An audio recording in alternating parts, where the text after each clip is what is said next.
시간 우리 가운데 주시는 하나님의 말씀은 구약성경 사무엘하 18장 29절에서 33절의 말씀입니다. 저와 여러분들이 한 절씩 서로 교독하는 가운데 하나님의 음성을 들으시기를 바랍니다. 왕이 이르되 젊은 압살롬은 잘 있느냐 하니라.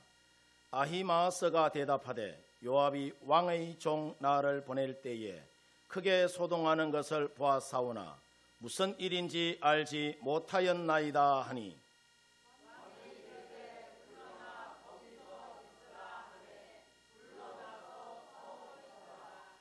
구서 사람이 이르러 말하되 내 주 왕께 아릴 소식이 있나이다. 여호와께서 오늘 왕을 대적하던 모든 원수를 갚으셨나이다 하니,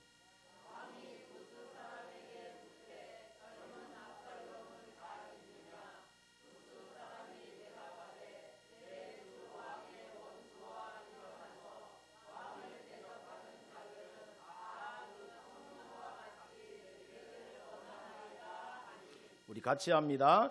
왕의 마음이 심히 아파 문 2층으로 올라가서 우니라. 그가 올라갈 때에 말하기를 내 아들 압살롬아, 내 아들 압살롬아, 차라리 내가 너를 대신하여 죽었다면 압살롬 내 아들아 하였더라. 아멘.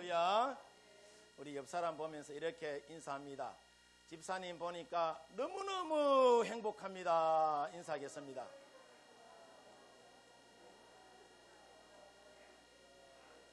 요번에는 옆 사람 눈 똑바로 쳐다보고 내 옆에 앉아줘서 너무너무 고맙습니다. 인사하겠습니다. 할렐루야. 예, 저도 여러분들이 행복해하는 모습을 보니까 너무너무 좋습니다. 아멘. 자, 5월이 가정의 달인데 특별히 오늘이 어린이 주일이죠. 예, 이 어린이 주일을 맞이하여서 부모를 향한 자녀의 마음과 또 자녀를 향한 부모의 마음을 함께 살펴보면서 오늘은 주신 은혜를 함께 나눠보고자 합니다. 우리가 성경에 다윗 하면은 참으로 그 인생이 훌륭하고 찬란하게만 여러분 보입니다. 그런데 우리가 다윗의 인생을 좀 더 깊이 있게 들여다보면은 세상에 이런 가정도 있나 할 정도로 가정이 완전히 세상 말로 하면은 콩가루 집안이 다윗의 집안이에요. 사무엘하 3장 2절을 보면은 다윗이 헤브론에서 자녀를 이제 낳게 되는데 다윗의 맏아들의 이름이 암논인데 이스라엘 사람 아히노함의 소생이라고 그렇게 적혀 있어요. 우리가 잘 아는 대로 사울왕 시절에 주변국인 블레셋이 끊임없이 이스라엘을 쳐들어오자 이스라엘의 이 첫 번째 왕인 사울왕이 블레셋으로부터 이 나라를 구하는 자에게 자신의 딸을 주겠다라고 여러분 그렇게 약속합니다. 그래서 다윗이 우연한 기회에 전쟁터에 형들을 이문하러 갔다가 하나님의 백성인 이스라엘을 모욕하는 이 골리앗을 무너뜨리고 나라를 구한 다음에 그 상급으로 사울왕이 다윗에게 자신의 딸 미갈을 여러분 주죠. 그래서 다윗이 미갈을 만나서 이제 살게 되는데 여러분 잘 아듯이 미갈은 왕의 딸이고 왕족이잖아요. 그래서 왕족이니까 고등교육 여러분 받았을 거 아니에요? 다윗은 베두인 족속에 그러니까 목동 출신이에요. 왕족과 목동이 여러분 만났으니까 삶의 수준이 여러분 날까요 안 날까요? 삶의 수준이 어마무시하게 여러분 많이 납니다. 저들이 삶의 수준이 여러분 벌어지니까 행복했을까요? 행복하지 않았을까요? 미갈과 다윗의 삶은 결코 여러분 행복하지 않았어요. 우리가 성경을 보면은 미갈이 수준 차이 난다고 끊임없이 다윗을 여러분 무시합니다. 자, 그럼에도 불구하고 다윗이 어떤 사람이죠? 하나님의 사람이라.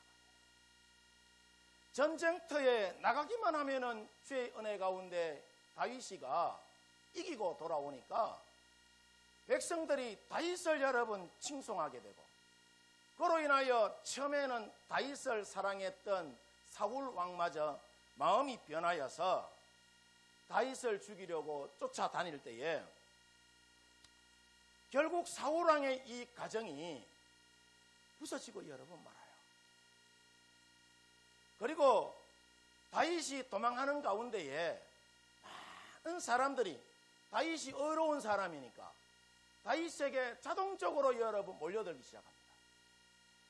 그 모여드는 남자와 여자들 중에 아히노함이라는 여자가 있었는데, 그 아히노함을 통하여서 첫 번째 아들 암논이 여러분 태어나고, 나중에 아비가일을 통하여서 둘째 길라압이 여러분 태어나고, 셋째가 그 유명한 압살롬인데, 압살롬은 거술왕의 딸이에요.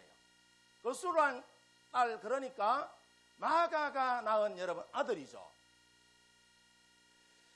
거술이라는 나라는 이스라엘과 수리아 사이에 있는 작은 여러분 이 나라인데,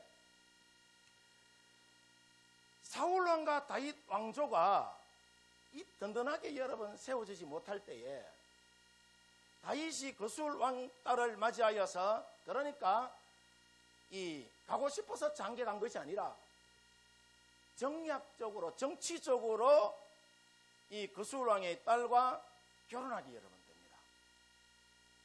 그때 다윗이 마가라는 사람에게서 압살롬이라는 셋째 아들이 여러분 이제 태어나게 되는데, 얼마나 그 인물이 출중하냐 하면은 사무엘하 14장 25절에 보면은 온 이스라엘 가운데서 압살롬같이 아름다움으로 키가 크고 칭찬받는 자가 없었다라고 이야기해요. 발바닥부터 정수리까지 흠 하나 잡을 것이 없을 정도로 잘생긴 사람이 누구냐? 압살롬이에요. 그 다음에 다말이라는 여동생이 이제 태어나게 되는데, 사무엘하 13장 1절을 보면은 다윗의 아들 압살롬에게 아름다운 누이가 있으니 이름은 누구다요? 다말이라라고 이야기해요. 그래서 이 집안을 여러분 보면은 압살롬은 정말 아름다운 남자요. 요즘 말로 하면은 상남자 중에 상남자예요. 동생 다말은 미스코리아 뺨칠 정도로 여러분 인물이 출중한, 그러니까 아름다운 미모를 가지고 있는 사람입니다. 사람이 이렇게 잘생기면은요, 여러 가지 면에서 불편한 점들이 얼마나 여러분 많은지 모릅니다. 저는 인물이 그럭저럭 생겨가지고 저한테 들게 되는 사람 한 사람밖에 없어요. 인물이 잘생기면 불편해요. 예. 동네 젊은 남자들이 여러분 이 가만히 있을 리가 없겠죠. 아니나 다를까 다윗이 아히노함을 통하여서 낳았던 이 암논, 그러니까 큰오빠가 자기 이복 여동생을 사랑하게 됩니다. 상사병에 준할 정도로 여동생 다말을 사랑하게 여러분 되죠. 그래서 사무엘하 13장 14절에 보면은 암논이 다말보다 힘이 세므로 억지로 그와 뭐 했다고 하죠? 동침했다라고 해요. 그러니까 여동생 다말을 암논이 강제로 욕을 보였다는 이야기예요. 또 그런 후에 이어지는 15절을 보면은 암논이 그를 심히 미워하니, 이제 미워하는 그 미움이 전에 사랑하던 사랑보다 더 미워했다라고 여러분 이야기하죠. 한마디로 여러분 말하면은 남도 아니고 이복 여동생을 갖고 그런 논 거예요. 그냥 누가? 큰오빠 암논이. 세상에 여러분 이런 나쁜 거시기가 어디 있습니까? 그죠? 강제로 욕을 보였으면은 끝까지 책임을 져야 하는데, 그런데 암논이 여동생 다말을 전에 사랑하던 그 마음보다 더 미워했다라고 여러분 이야기합니다. 이와 같은 이야기를 이어지는 사무엘하 13장 21절을 보면은 누가 들어요? 아버지 다윗이가 여러분 듣습니다. 아버지 다윗이가 듣고 심히 노하였다라고 이야기를 해요. 그런데 사실 여러분 이 정도면은 아무리 아들이라도 다윗이 그러니까 분노가 폭발해서 암논을 죽여도 여러분 시원찮을 판인데, 다윗은 암논을 죽이거나 집에서 추방하거나 그러지 않고 그냥 분한 마음을 혼자서 삭혀만 여러분 갑니다. 이것이 바로 자식을 향한 어버이의 마음이 아닌가, 그렇게 여러분 여겨져요. 그런데 배다른 압살롬이 자기 여동생을 욕보인 암논을 아버지가 징벌하지 않으니까 섭섭한 마음이 여러분 들어서인지, 아버지 저런 못된 놈을 그냥 둡니까? 저런 놈은 죽여야 한다라고 이야기했지만은 다윗은 그저 분한 마음을 혼자서 삭혀만 가고 있었을 뿐이에요. 자, 이때 압살롬이 이복형인 암논을 자신의 집으로 유인하죠. 이렇게 초청해요. 종들에게 이렇게 이제 말하여서 뭐라고 이야기하느냐 하면은, 다른 왕자들한테는 너희들 손대지 말고 암논만 죽이라라고 이야기합니다. 그래서 사무엘하 13장 29절에 보면은 암논이 죽임을 당하고 이 소식을 또 30절에 보면은 누가 들어요? 아버지 다윗이 여러분 듣습니다. 다윗의 마음이 여러분 어떨까요? 큰아들은 자기 여동생을 욕보이고 나중에 셋째 아들은 자기 큰형을 여러분 죽입니다. 완전히 집안이 풍비박산이 여러분 납니다. 또 자신의 형을 죽인 이 압살롬은 자기 어머니의 고향인 거술로 도망가 버려요. 이때 말이죠, 다윗이 얼마든지 군대를 왕이니까 군대를 보내서 압살롬을 잡아올 수도 있는데, 그때도 아버지 다윗은 솟아오르는 분노와 갈갈이 여러분 그러니까 갈기갈기 찢어진 이 마음만 부여안고 그냥 속만 여러분 알아요. 이것이 여러분 어버이의 마음이 아닌가라고 여겨져요. 압살롬의 누이 동생 다말이 압살롬의 이복형 그러니까 암논에게 능욕을 당했을 때도 다윗이 이를 벌하지 않으니까 분노한 압살롬이 두고 보자 하고 2년 후에 모든 왕자들을 양털 깎는 자신의 집으로 이제 초청해서 잔치를 베풀고 암논을 죽였을 때도 다윗은 그저 분한 마음만 삭혀만 갑니다. 나중에 거슬로 도망간 압살롬이 아버지 다윗의 마음이 어느 정도 이제 가라앉았다 싶을 때에 이스라엘로 다시 돌아오게 되는데, 고운 마음을 갖고 돌아왔을까요? 고운 마음을 갖고 돌아오잖아요. 회개하는 마음을 갖고 돌아오잖아요. 사무엘하 15장 6절을 보면은 다윗 왕을 향하였던 이스라엘 백성들의 마음을 모두 훔쳐서 이 셋째 아들 압살롬이 영모를 꾸미려고 아버지 다윗에게 여러분 나타납니다.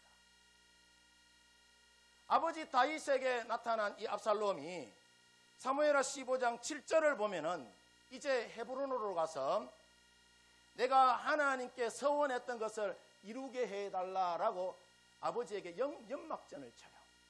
아버지 몰아내고 지가 왕 되려고. 그러자 다윗이 이어지는 구절을 보면은 그냥 잘 다녀오라고 이야기합니다. 묻지도 않고 따지지도 않고. 이것이 바로 아버지의 여러분 마음이에요. 자녀가 아무리 죽을 죄를 저질러도 자녀를 용서하고 축복하는 것이 누구의 마음이다? 부모의 여러분 마음. 그런데 압살롬이 왜 헤브론으로 여러분 가기를 원했느냐 하면은 압살롬이 태어난 곳이 헤브론이라서 여러분 그런 것이 아니라 원래 이스라엘의 수도가 어디냐 하면은 헤브론이에요. 원래 이스라엘의 수도가 헤브론인데 다윗이 수도를 어디로 옮겨요? 예루살렘으로 여러분 옮겨와요. 그러면 상대적으로 헤브론 사람들이 다윗을 좋아할까요? 싫어할까요? 무시하게 여러분 싫어하죠.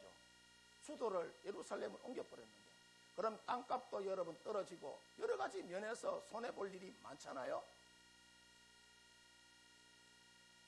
눈을 빠이 뜨고 그러니까 수도가 여러분 옮겨지는 것을 보고 헤브론에 있는 사람들이 다윗을 향하여서 적개심을 여러분 갖고 있었단 말이에요. 그래서 압살롬이 다윗에 대하여 아주 부정적인 생각을 갖고 있는 헤브론으로 가서 아버지 다윗을 쫓아내고 쿠데타를 일으킬 목적으로 헤브론으로 여러분 간 것입니다. 그래서 사무엘하 15장 10절에 보면은 압살롬이 이스라엘 백성의 마음을 많이 훔치고 난 이후에 자기를 따르는 종들에게 뭐라고 하죠? 외치라라고 이야기해요. 헤브론에서 압살롬이 왕이 되었다라고 외치라라고 이야기를 해요. 소문내라라고 이야기를 합니다. 이렇게 아버지를 반역해서 파죽지세로 아버지를 몰아내기 위하여서 압살롬이 군대를 이끌고 예루살렘으로 쳐들어왔을 때에 이때 다윗이가 여러분 쓴 시가 시편 3편의 여러분 말씀입니다. 우리 같이 한번 읽어볼까요? 다 같이 시작. 여호와여 나의 대적이 어찌 그리 많은지요. 일어나 나를 치는 자가 많으니이다. 많은 사람이 나를 대적하여 말하기를 그는 하나님께 구원을 받지 못한다 하나이다. 여호와여 주는 나의 방패시요 나의 영광이시요 나의 머리를 드시는 자입니다. 내가 나의 목소리로 여호와께 부르짖으니 그의 성산에서 응답하시는도다. 내가 누워 자고 깨었으니 여호와께서 나를 붙드심이로다. 천만인이 나를 애워사 진친다 하여도 나는 두려워하지 아니하리이다. 여호와여 일어나소서. 나의 하나님이여 나를 구원하소서. 주께서 나의 모든 원수의 뺨을 치시며 악인의 일을 꺾으셨나이다. 구원은 여호와께 있사오니 주의 복을 주의 백성에게. 아멘. 구원은 여호와께 있사오니 주의 복을 주의 이 백성에게 내려달라고 다윗이가 아들에게 쫓겨가면서 간절히 여러분 이 하나님 앞에 나와서 부르짖는 그런 장면입니다. 이렇게 다윗이 아들 압살롬에게 쫓겨다닐 때에 이 시편 3편에 말씀이 이제 쓰여졌는데 이때 대부분의 이스라엘 백성들의 마음이 누구에게 있었느냐 하면은 압살롬에게 여러분 넘어갔어요. 반역을 일으킨 압살롬이 이제 성기를 얻어서 다윗을 공격해 오기 여러분 시작한 것입니다. 압살롬이 공격해 오자 다윗이 도망을 가면서 이제 도망가기가 여러분 바쁘니까 후궁들을 모두 궁에다 놓고 이 다윗이 여러분 도망가요. 사무엘하 16장 22절을 보면은 압살롬이 온 이스라엘 무리의 눈앞에서 엄청난 짓을 합니다. 그 아버지의 후궁들과 더불어 뭐 했다고 하죠? 동침했다라고 이야기를 해요. 세상에 이런 아들이 여러분 어디 있습니까? 이런 폐륜적인 일을 다윗이 여러분 들었을 때에 아마도 다윗의 여러분 마음은 천갈래 만갈래 여러분 찢어졌을 것입니다. 그럼에도 불구하고 사무엘하 18장 5절을 보면은 다윗이 자신을 따르는 젊은 장수 요압과 아비새와 이때에게 여러분 말하기를 나를 위하여 젊은 압살롬을 너그러이 대하라라고 이야기를 해요. 무슨 말이냐 하면은 폐륜적 범죄를 저지르고 아비를 향하여 진격해 오는 아들을 위하여서 다윗의 이 군장들에게 다윗이가 여러분 간곡히 부탁하는 장면입니다. 나를 위하여서 그 젊은 아들을 너그러이 좀 봐주면 안 되겠느냐? 죽이지 말라 그 이야기예요. 여러분 부모의 마음이 그렇습니다. 자식은 아버지의 목에 칼을 겨누고 진격해 와도 아버지는 진압하기 위한 그 장군들에게 나라를 위하여서 또 나를 위하여서 우리 아들을 너그러이 대해주면 안 되겠느냐라고 여러분 이야기를 해요. 계속해서 전투는 이제 벌어지고 있고 반군의 세력이 점점 이제 약해지기 시작할 때에 아버지 다윗의 마음이 어떠했느냐 하면은 전쟁에서 이기고 지는 것보다 사실은 아들의 안위가 더 다윗은 여러분 궁금했습니다. 이제 반군의 세력이 약해지고 도저히 진압군을 그러니까 이길 수 없다는 판단이 들자 압살롬이 이제 도망을 가게 되는데 도망가다가 그만 상수리 나무에 그의 머리칼이 여러분 걸려서 꼼짝도 못하는 신세가 여러분 되죠. 이때 사무엘하 18장 10절을 보면은 요압 장군의 젊은 병사들이 요압 장군에게 와서 하는 말이 장군님 압살롬이 상수리 나무에 달려 있다라고 그렇게 보고합니다. 그러자 이어지는 사무엘하 18장 14절에서 15절을 보면은 요압 장군이 가서 다윗 왕의 명령을 여러분 어기고 압살롬의 심장에 칼을 꽂아 죽입니다. 칼을 꽂아 죽이는 것 그것도 여러분 분에 풀리지 않아서 무기를 든 청년들 10명에게 몽둥이로 다시 한 번 더 때려서 죽이라라고 여러분 명령합니다. 해서 이 압살롬이 죽게 되는데 이 기쁜 소식을 전하기 위해 전령병이 달려오는데 오늘 본문 사무엘하 18장 29절을 여러분 보면은 다윗이 다른 것은 아무것도 묻지 않고 젊은 압살롬은 잘 있느냐? 우리 아들 압살롬은 잘 있느냐? 이것이 여러분 첫마디입니다. 그런데 전령이 다윗의 마음을 알았는지 반란군을 진압하고 승리했다는 이 소식을 전하지 않아요. 나중에 또다시 32절을 보면은 구서 사람의 전령이 이제 달려오는데 이때도 다윗의 말이 여러분 뭐냐면 딱 한마디입니다. 반군이 진압되었느냐 그것이 여러분 궁금한 것이 아니라 압살롬은 잘 있느냐라고 여러분 이야기해요. 그런데 보면은 이때 달려온 전령이 굉장히 지혜로운 것 같아요. 압살롬 이야기는 쏙 빼고 왕을 대적하는 모든 자들이 죽었다면서 우회적으로 압살롬이 전사했다는 소식을 전합니다. 이때 오늘 본문 33절을 보면은 자, 이 말을 듣고 다윗 왕이 마음이 너무너무 아파서 성문 이쪽 방으로 올라가서 아마 다락방인 것 같아요. 통곡을 하면서 여러분 울었다라고 이야기합니다. 내 아들 압살롬아, 내 아들아, 내 아들아, 내가 너를 대신하여서 죽어야 하는데 라면서 다윗 왕이 마음이 심히 아파서 울부짖습니다. 저는 이 설교를 여러분 준비하면서 이 본문이 정확히 보여주고 싶어하는 내용이 바로 어버이의 마음이요 하나님의 마음이 아닌가라고 여러분 여겨져요. 큰아들 암놈도 셋째 아들 압살롬도 도저히 용서할 수 없는 아들임에도 아버지는 그저 아들이라는 이유 하나만으로 용서합니다. 그러면서 압살롬이 죽을 때에 목 놓아 울면서 내 아들아 내 아들아 하면서 차라리 내가 너를 대신하여 죽었으면 하는 것이 아버지의 여러분 마음이었습니다.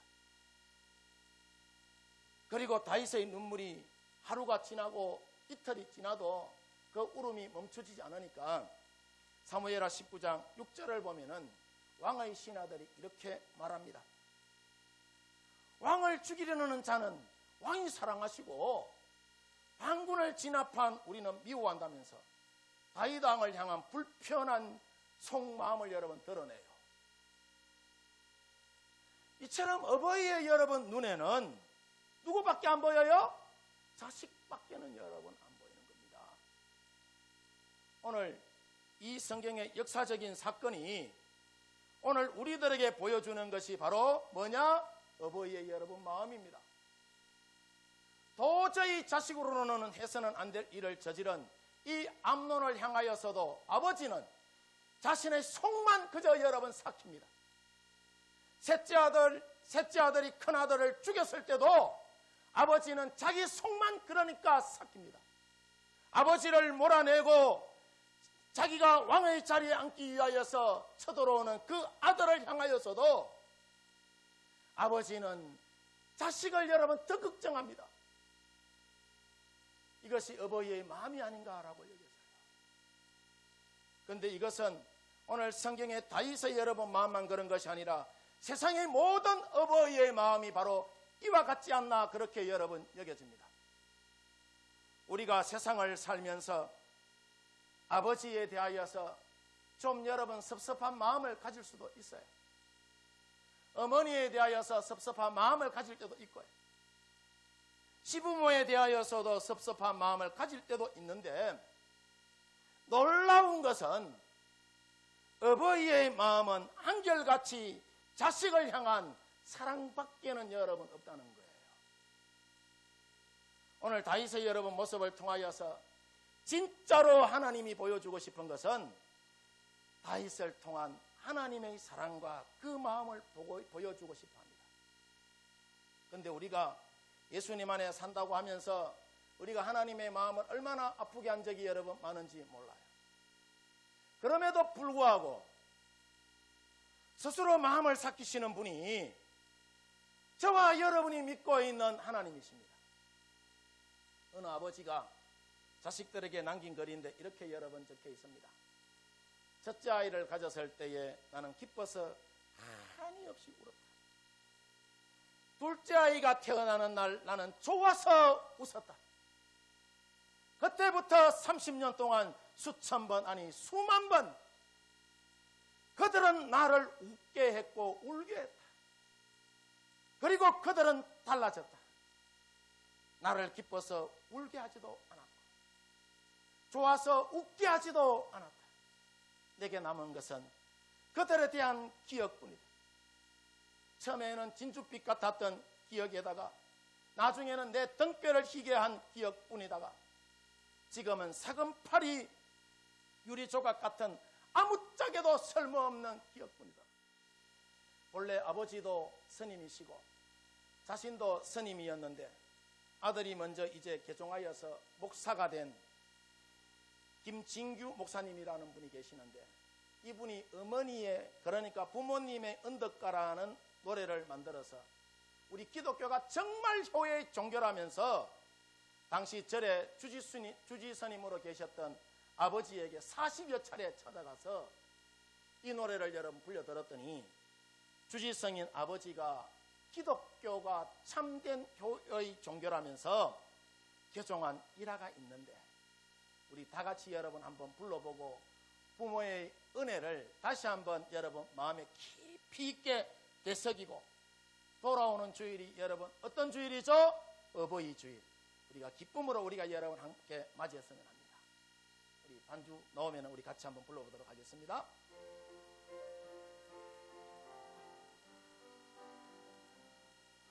하나님의 뜻을 따라 태어난 생명 알을 세라 다칠 세라 가슴 조이며 가진 수고 온갖 고생 모두 바쳐서 어머니가 지성으로 날 키우셨네. 잘 자라서 이 세상에 소금이 되고 어서 커서 어두운 세상 빛이 되라고. 자나깨나 오직 한만 빌고 빌던 어머니의 기도소리 잊지 못하네. 나를 위해 고운 얼굴 주름이 지고 나를 위해 검은 머리 이어졌으니 하늘 높다 바다다 말들 하지만 어머니의 사랑보다 더는 못하리. 오줌 싸고 똥 싸는 것 사양치 않고 마른 자리 찐자리를 가라니시면 감기하고 경기하고 잔병할 때에 눈물로서 구호하는 자정이로다. 죽은 아들 잃은 딸이 한이 되어서 밥 한 술과 잠 한 잠만 정과 달라도 놀라시고 걱정되어 할 바 모르는 사정으로 미쳐지는 주님이라. 나를 얻고 부엌에서 불을 떼시며 먼 거리에 빨래하고 고생하신 일 무엇으로 드리어서 보답하리까. 보배로서 갚지 못할 은공이로다. 자기 몸은 옵자숙고 못 입었어도 좋은 의복 좋은 음식 장만하시어 자식만을 입히시고 먹이시려는 잊지 못할 어버이의 순종이로다. 부모님의 설아 떠나 성장한 몸이 새벽마다 눈물 짓고 기도할 때면 보고 싶어 애태워서 생각할 때에 목이 메고 가슴 아파 눈물만 나오. 재물 많은 부모라면 덜하련만은 가난하게 기르신 것 애처로와서 못 먹이고 못 입힌 것 뻔히 되어 마음대로 못해주어 병이 되었네. 하나님께 비는 말도 자식을 위해 이웃에게 하는 말도 자식의 사랑. 자다가도 생각하는 자식이 없고 일하시는 그 재미도 자식뿐이라.